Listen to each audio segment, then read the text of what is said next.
¿Ha oído hablar alguna vez de coches propulsados por hélices o de cinturones de seguridad que se enrollaban alrededor del cuello? La historia del automóvil está marcada por experimentos que, aunque parecían ideas prometedoras en su momento, resultaron ser pesadillas para la seguridad. Desde los años 40 hasta los 80, se desarrollaron una serie de características y soluciones innovadoras para mejorar la industria del motor, pero muchas de ellas fracasaron estrepitosamente, dejando un legado de accidentes, lesiones e indignación pública. Cuando echamos la vista atrás, vemos claramente cómo estas características, aunque peligrosas, contribuyeron a avances que hoy nos parecen tan naturales, como los cinturones de seguridad de 3 puntos, los sistemas de frenado más eficaces y las carrocerías diseñadas para absorber los impactos. Aún así, en el momento en que aparecieron, cada uno de estos dispositivos problemáticos parecía tener una justificación plausible. Se trataba de una fascinación por el futuro, un intento de innovar a toda costa o simplemente una falta de normativa de seguridad consolidada.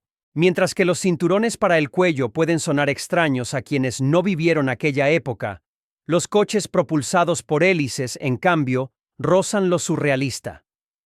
Hay constancia de prototipos que datan de la década de 1910, pero cobraron protagonismo en los años 30 y 40.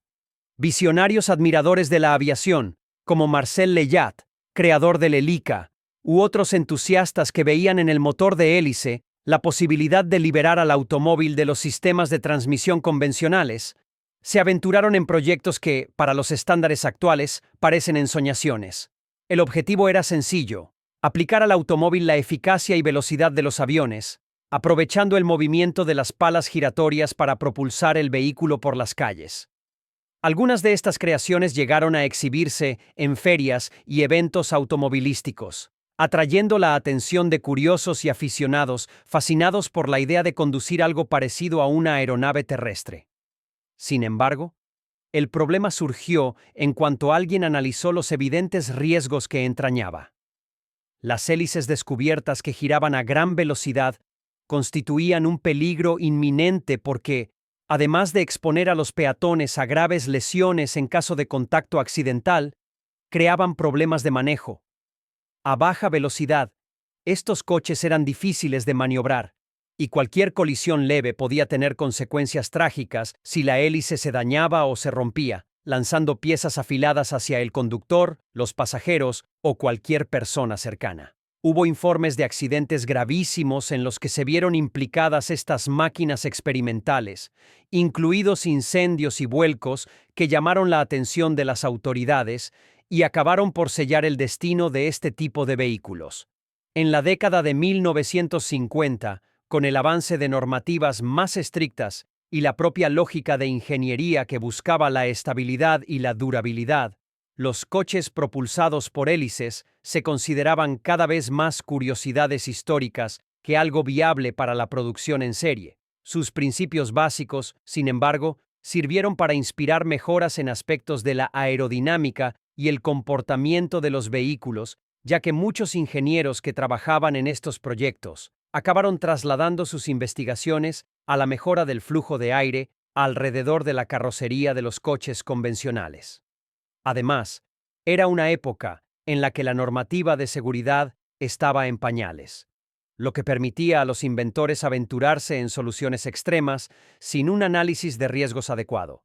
Creo que muchos entusiastas de la época veían estas innovaciones como una ventana al futuro, sin darse cuenta de los peligros que podían acarrear para la vida cotidiana en las carreteras. Durante gran parte del siglo XX, la seguridad automovilística se trató con una mezcla de improvisación, atrevimiento e ignorancia. Prueba de ello son las columnas de dirección no abatibles que fueron una característica común de los coches fabricados en serie durante décadas. Imagínese conducir un coche con una barra de acero macizo apuntándole directamente al pecho. Este era el escenario real al que se enfrentaban los conductores antes de la introducción de las columnas plegables.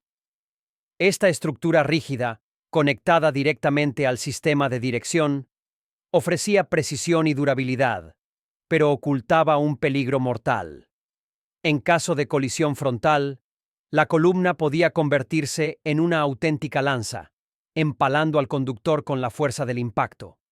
Durante muchos años, este riesgo se ignoró o subestimó. La seguridad aún no formaba parte de las exigencias de los consumidores de a pie, ni era una prioridad para los fabricantes de automóviles. Solo con el aumento de las estadísticas de accidentes mortales y el creciente debate sobre la seguridad vial empezó a prestarse atención a este tipo de problemas. En la segunda mitad de la década de 1960, los organismos reguladores de Estados Unidos obligaron a adoptar columnas de dirección plegables, que se convirtieron en un elemento estándar de los automóviles. Chevrolet, por ejemplo, fue uno de los pioneros al adoptar este sistema en 1967, con mecanismos diseñados para absorber la energía del impacto y reducir el riesgo de lesiones mortales. Este avance marcó un punto de inflexión en la ingeniería de vehículos, demostrando que era posible mejorar la seguridad sin sacrificar por completo las prestaciones. Y no solo en las columnas se intentó innovar con ideas controvertidas. Un ejemplo curioso, pero que también reveló sus riesgos, fue el volante inclinable. Introducido por Ford a principios de los años 60, su propósito era facilitar la entrada y salida del coche. El concepto era ingenioso: permitir que el volante se desplazara lateralmente, abriendo espacio en el salpicadero y haciendo más cómodo el acceso. Sin embargo, esta practicidad escondía graves defectos. En determinadas situaciones, el mecanismo podía soltarse o moverse durante la conducción, poniendo en peligro la estabilidad y el control del vehículo. No tardaron en aparecer informes de conductores que experimentaban dificultades o incluso perdían el control del coche debido a fallos en este sistema. El resultado fue el abandono de esta innovación poco después, con la vuelta de la propia Ford a los volantes fijos en sus modelos, consciente de que la seguridad debe primar siempre sobre la comodidad. En la búsqueda de soluciones que aunaran comodidad y control, llamó la atención otro experimento radical: el sistema de dirección por volante. Este concepto futurista, presentado por Ford en el descapotable Mercury Park Lane de 1965, sustituía el volante tradicional por dos pequeños diales a los lados, que el conductor giraba con las muñecas. La intención era ofrecer una experiencia más ergonómica y precisa, reduciendo la fatiga al volante.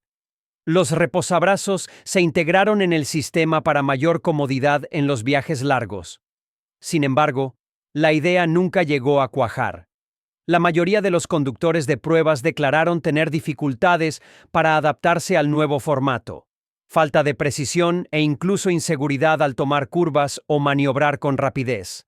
La falta de respuesta intuitiva, fundamental en el tráfico, acabó enterrando la idea. El volante tradicional se impuso no porque los ingenieros carecieran de creatividad, sino porque su funcionalidad simple y directa seguía siendo imbatible. Incluso hoy, la dirección sigue siendo uno de los elementos más resistentes al cambio en el diseño de automóviles, precisamente porque es una extensión directa del reflejo humano de controlar el coche. Pero si la dirección ha ido ganando capas de innovación y pruebas, un elemento de seguridad esencial ha tardado mucho en consolidarse: los reposacabezas. Aunque se inventaron ya en 1921, no fue hasta finales de los años 60 cuando empezaron a tomarse en serio como medida de protección contra el latigazo cervical, una de las lesiones más comunes en las colisiones por alcance. Hasta entonces, los reposacabezas se consideraban un accesorio de lujo, presente sobre todo en los coches de gama alta. El público los veía más como un elemento de confort que de seguridad. Vehículos como el Ford Galaxy 500 y el Camino SS, por ejemplo, eran populares y potentes, pero no venían con reposacabezas de serie. Esto empezó a cambiar cuando la investigación y las pruebas de choque empezaron a demostrar claramente que la ausencia de reposacabezas aumentaba drásticamente los casos de lesiones cervicales, sobre todo en colisiones traseras. Volvo lideró una vez más el movimiento, haciendo que los reposacabezas fueran de serie en 1968.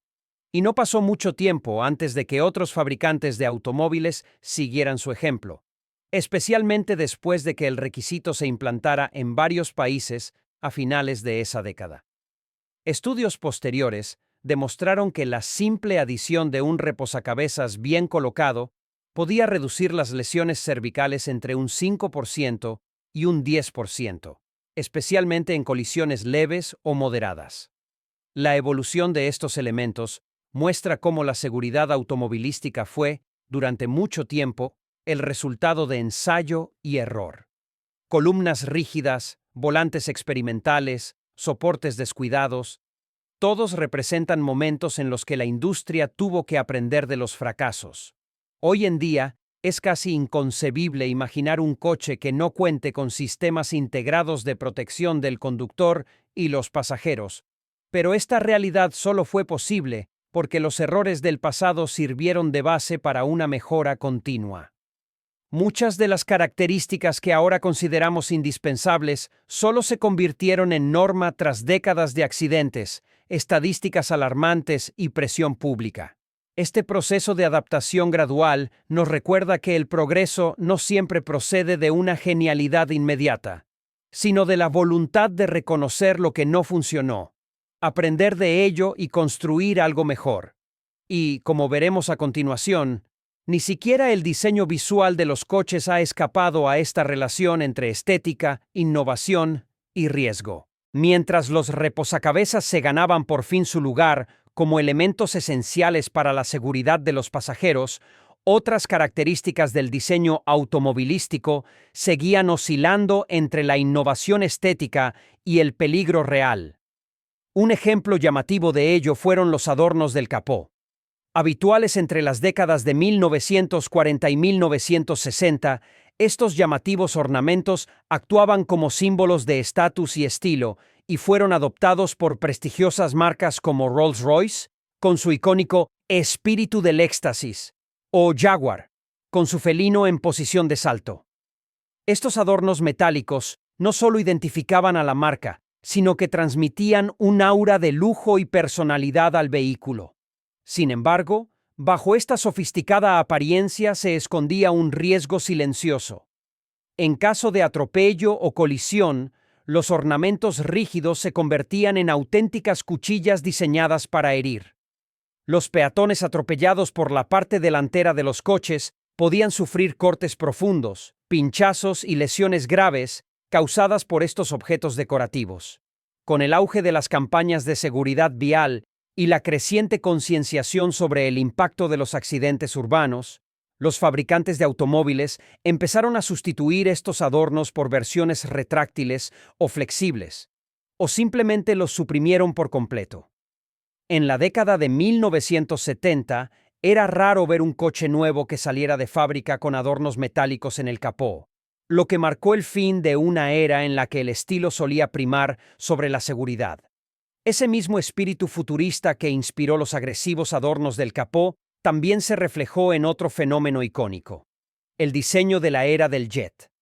Inspirado por la carrera espacial y la aviación militar, el estilo de los coches entre finales de los años 40 y principios de los 60 empezó a incorporar elementos que simulaban turbinas, aletas y líneas aerodinámicas exageradas. Modelos como el Cadillac Eldorado de 1959, con sus enormes aletas traseras y faroles que parecían cohetes, o el Ford Thunderbird y el Chrysler Imperial, con sus prominentes rejillas y carrocerías esculpidas, parecían naves espaciales listas para despegar. El público de la época se dividía entre la fascinación por este aspecto atrevido y la constatación de que los coches se estaban convirtiendo en máquinas demasiado extravagantes. Con el tiempo, empezaron a surgir los peligros de ciertos aspectos de este diseño. Las aletas afiladas, por ejemplo, podían causar lesiones en caso de colisión o incluso en simples accidentes al aparcar. Además, la visibilidad trasera se veía a menudo mermada por el exceso de elementos decorativos. El punto de inflexión llegó cuando los consumidores empezaron a valorar más la seguridad y la funcionalidad que el espectáculo visual.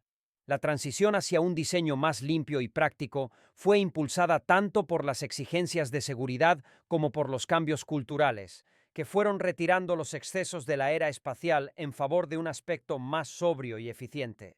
Pero no solo el aspecto exterior de los vehículos planteaba problemas. La configuración interior también conllevaba riesgos que hoy pueden parecer obvios. Es el caso de los asientos corridos, muy populares entre los años 40 y 80. Estos asientos de una sola pieza, que permitían sentar a 3 pasajeros uno al lado del otro en la parte delantera del coche, eran sinónimo de comodidad y amplitud, sobre todo en las grandes berlinas americanas como el Chevrolet Bel Air o el Ford Galaxy 500. También reforzaban la idea de vida familiar. E incluso romántica, ya que permitían a las parejas sentarse más juntas. Sin embargo, este tipo de asiento tenía serias limitaciones de seguridad. Sin soporte lateral y con poca sujeción, los ocupantes podían salir despedidos fácilmente en curvas cerradas o colisiones. En los accidentes frontales, era frecuente que el pasajero del medio saliera despedido hacia adelante o hacia los lados, chocando con otros ocupantes o con el salpicadero del vehículo. A medida que evolucionaron las normas de seguridad, especialmente con el uso obligatorio del cinturón de seguridad y el desarrollo de los airbags, los asientos corridos empezaron a ser sustituidos por asientos individuales. Estos nuevos asientos individuales ofrecían un soporte anatómico y una mayor seguridad, facilitando la instalación de sistemas de retención y garantizando una mayor estabilidad del cuerpo en situaciones de peligro.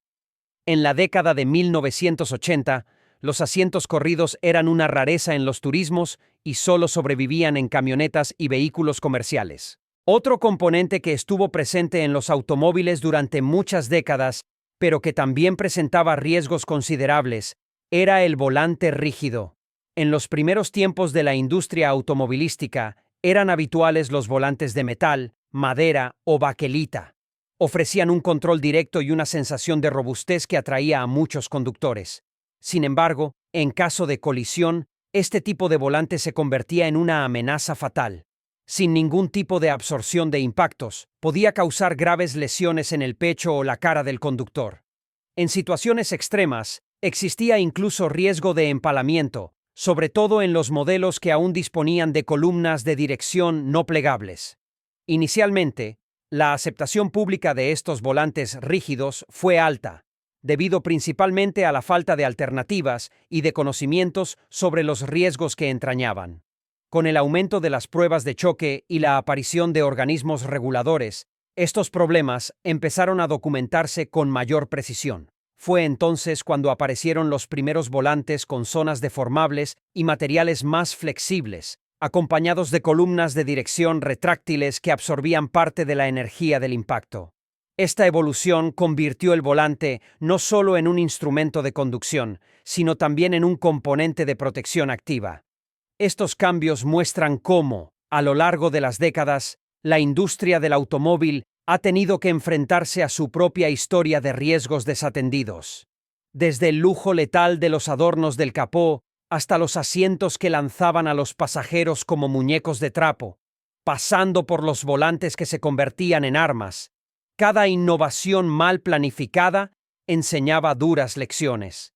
La seguridad automovilística, tal como la conocemos hoy, nació de la acumulación de estas experiencias, muchas de ellas trágicas, que moldearon la comprensión de que conducir es una actividad que exige, por encima de todo, protección, control y responsabilidad.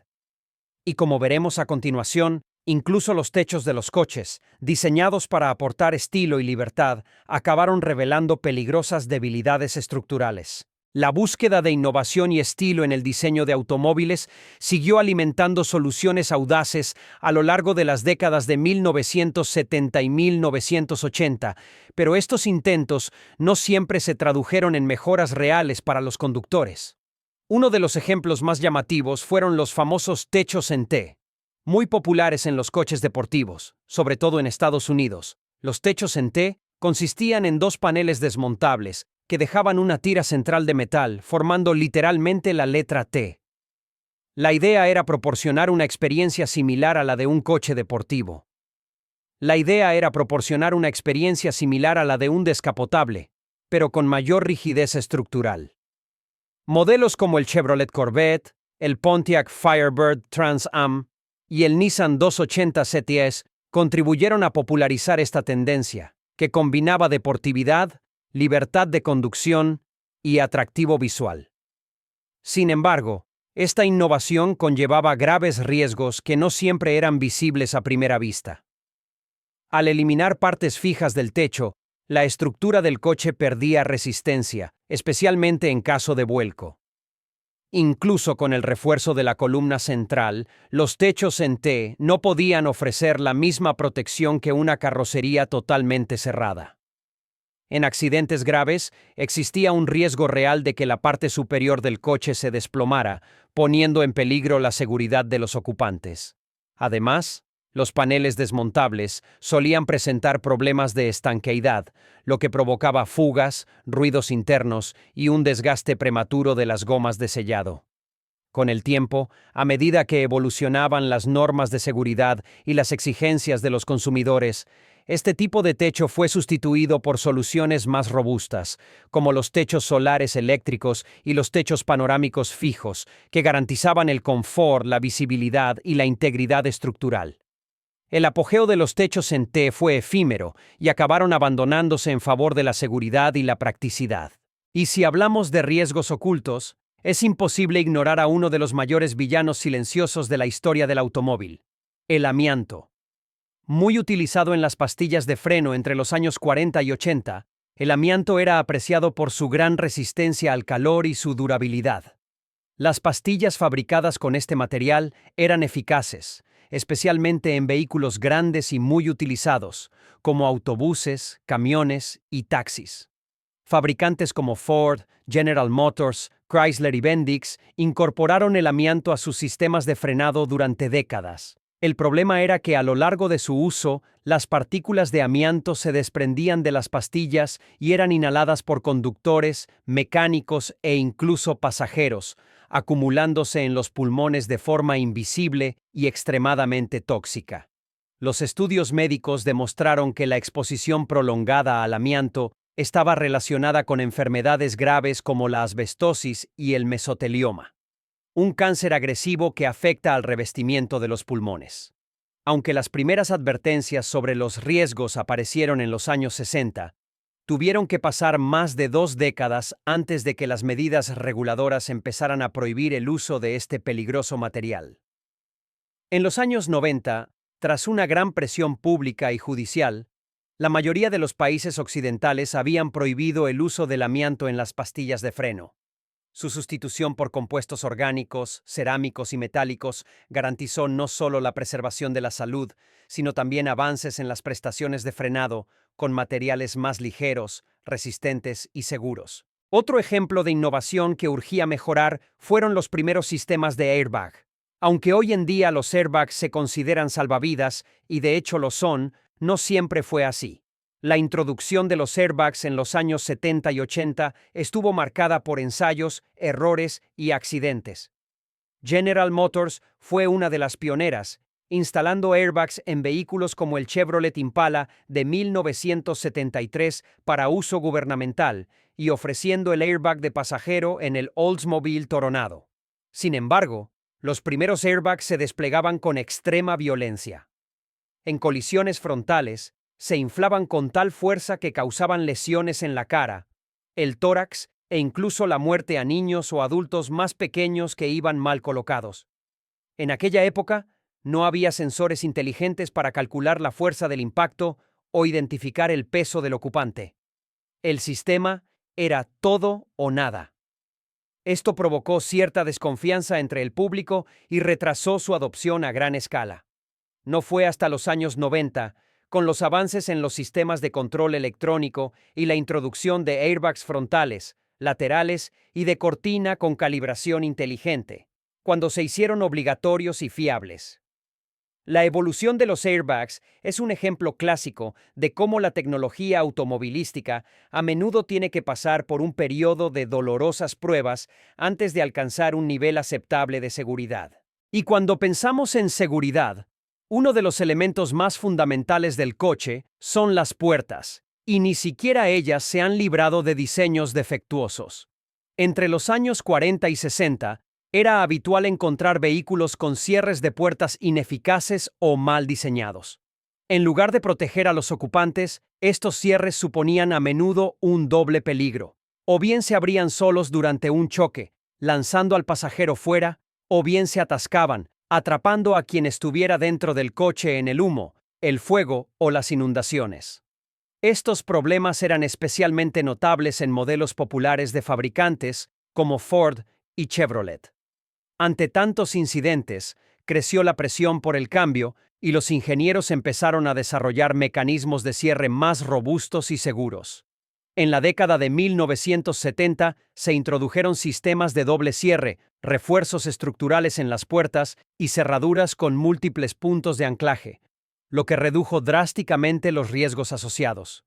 Con el tiempo, la introducción de sistemas de cierre centralizado eléctrico y sensores automáticos también aportó más control y seguridad a los ocupantes. Por último, no hay que olvidar los frenos de tambor, que dominaron la industria durante más de medio siglo. Patentado por Louis Renault en 1902, el freno de tambor se consideró una gran mejora con respecto a los frenos de cadena o mecánicos.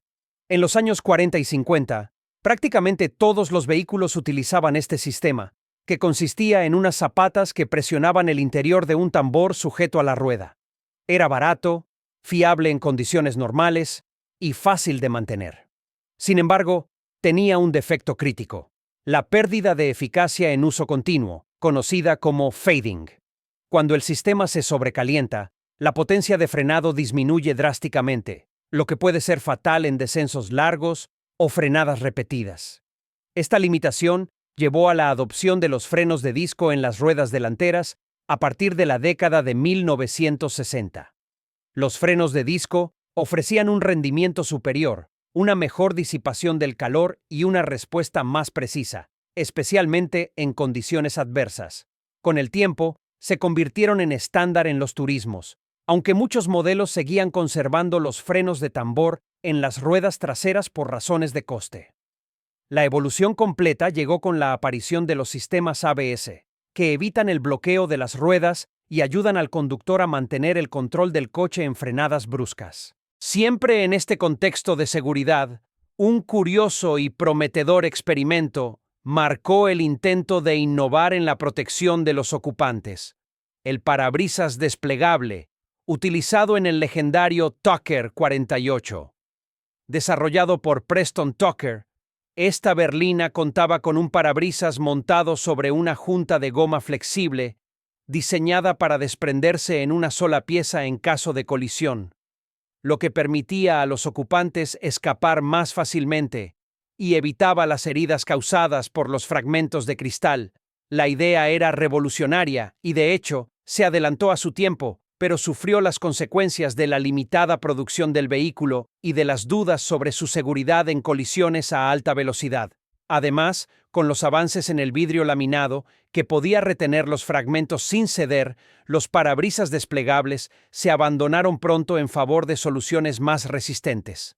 Aún así, esta innovación sirvió de inspiración para los conceptos modernos de cristales de seguridad, que dan prioridad tanto a la resistencia como a la posibilidad de escapar en situaciones críticas. Como veremos a continuación, los defectos del pasado, por peligrosos que fueran, contribuyeron a construir los cimientos de la seguridad moderna. Y algunos de ellos, como los cinturones subabdominales, nos demuestran que incluso las ideas bien intencionadas pueden causar grandes problemas si no se piensan a fondo. A medida que evolucionaban los avances en seguridad automovilística, también se hizo evidente que incluso los dispositivos creados con buenas intenciones podían resultar peligrosos si se planificaban mal o se aplicaban de forma incompleta. Este fue el caso de los cinturones subabdominales, introducidos a principios del siglo XX y popularizados en las décadas de 1950 y 1960. Como solución práctica para reducir la gravedad de las lesiones en las colisiones. Estos cinturones consistían en una única correa que pasaba por encima de las caderas del ocupante, sujetándolo al asiento. En teoría, representaban un avance notable. Al fin y al cabo, impedir que el cuerpo saliera despedido hacia adelante durante un impacto frontal ya era un logro significativo. Sin embargo, con el paso del tiempo y el aumento de las pruebas de choque, se descubrió que los cinturones subabdominales tenían serias limitaciones. Al sujetar solo la parte inferior del cuerpo, permitían que la parte superior, torso, cuello y cabeza se desplazara violentamente en una colisión, aumentando el riesgo de lesiones en la columna vertebral, el tórax y especialmente la región cervical. También se han registrado casos de lesiones internas causadas por la compresión del abdomen, así como episodios de latigazo cervical que podrían haberse evitado con un sistema de retención más completo. A la luz de estas pruebas, el cinturón de 3 puntos, que ya se utilizaba en Suecia desde finales de la década de 1950, empezó a adoptarse a escala mundial como estándar. Combinaba un cinturón subabdominal con un cinturón de hombro transversal, distribuyendo la fuerza del impacto entre el tórax, los hombros y la pelvis, lo que reducía considerablemente el riesgo de lesiones graves. Al ceder la patente del invento de Niels Bohlin para su uso por otros fabricantes de automóviles, Volvo contribuyó decisivamente a que el cinturón de 3 puntos se convirtiera en un símbolo universal de seguridad. El cambio no se produjo de la noche a la mañana. Seguía habiendo resistencia por parte de algunos consumidores que encontraban incómodos los cinturones e incluso por parte de los fabricantes de automóviles reacios a rediseñar el interior de sus vehículos. Pero a partir de los años 70, con la creciente presión normativa y las campañas de concienciación, el uso de cinturones de 3 puntos se convirtió no solo en recomendable, sino en obligatorio en muchos países. Hoy, su impacto es incuestionable. Se calcula que salva cientos de miles de vidas al año en todo el mundo. Otro elemento cuya ausencia se ignoró durante mucho tiempo fueron las zonas deformables. Antes de su introducción, los coches se diseñaban con estructuras extremadamente rígidas, bajo el supuesto erróneo de que cuanto más sólido fuera el vehículo, más seguro sería. En la práctica, esta rigidez absoluta significaba que, en caso de colisión, la fuerza del impacto se transfería directamente a los ocupantes del vehículo, lo que provocaba lesiones graves. El concepto de zonas de deformación fue creado por el ingeniero austrohúngaro Béla Barényi y patentado en 1952. Su revolucionaria idea proponía que la parte delantera y trasera de los vehículos estuvieran diseñadas para deformarse de forma controlada en caso de colisión, absorbiendo la energía del impacto y preservando el centro del habitáculo. En 1959, Mercedes-Benz puso en práctica esta innovación en el modelo W111, inaugurando una nueva era en la ingeniería de seguridad de los vehículos. Al principio, el concepto generó dudas entre el público, que temía que un coche que se arrugaba fuera más frágil. Pero los datos de las pruebas y los accidentes reales demostraron rápidamente lo contrario. Las zonas deformables reducían drásticamente las lesiones en colisiones frontales y traseras, especialmente a velocidades moderadas. Con el tiempo, la adopción de las zonas deformables se convirtió en uno de los pilares de la seguridad pasiva de los coches modernos, influyendo también en el desarrollo de los airbags y los sistemas de refuerzo lateral. A día de hoy, son una parte fundamental de la estructura del vehículo, meticulosamente planificada mediante simulaciones digitales y pruebas de impacto en laboratorio. Junto con la rigidez del habitáculo, la llamada célula de supervivencia, forman una de las barreras más eficaces contra la muerte y las lesiones en accidentes graves. Por último, es imposible terminar este recorrido por los errores y lecciones aprendidas en la historia del automóvil sin mencionar uno de los episodios más polémicos jamás registrados, el caso del Ford Pinto. Lanzado en 1971 como respuesta del fabricante de automóviles a la demanda de coches compactos y económicos, el Pinto se convirtió rápidamente en el símbolo de uno de los mayores escándalos de seguridad de la industria. El diseño de su depósito de combustible lo situaba justo detrás del eje trasero, en una posición vulnerable a las colisiones por alcance. Las propias pruebas internas de Ford demostraron que, en impactos relativamente bajos, el depósito podía romperse, dejando escapar combustible inflamable y provocando incendios instantáneos. Aún así, la empresa decidió continuar con la producción, alegando que el coste de reposicionar el depósito no justificaba la inversión, sobre todo teniendo en cuenta los beneficios que se esperaban del modelo. A lo largo de los años, decenas de accidentes con el Pinto provocaron muertes por quemaduras, lesiones graves y daños irreparables. La gota que colmó el vaso llegó con la publicación de documentos internos de Ford, que mostraban cómo la empresa había calculado que sería más barato pagar indemnizaciones a las familias de las víctimas que corregir el defecto.